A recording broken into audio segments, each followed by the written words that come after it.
A, curica. Vjeverica. Čekaj, di si, hej, vidi.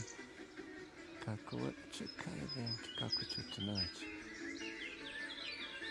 Evo ga. Ti si curica. Tražiš oraha, ha?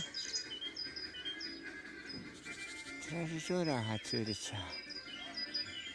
Imaš pola unutra, malo je saginio, znaš? Curica, vidite, ja sam njih prije.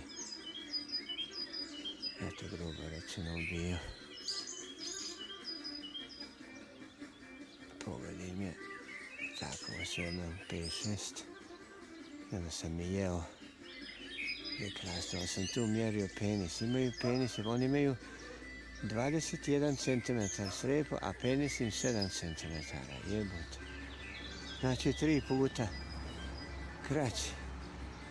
Po tome ja 175 podijelim sa 3.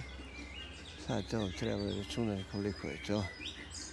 173, 5, 23, 8. Ja bi trebao imati kitu 58 cm. Evo ovdje ona. Ja bi trebao kitu imati 58 cm, a ja imam 20. A zašto oni imaju velik fini? Zato, evo sad će ona dole. Opapa, ja garavi ništa to. Mi smo imali bize i ona je lovo vjeverice, mi smo bi njih kanjali drmove stavle i to, pa ne palo da ona uleti u rufu dole ispod Krčevne.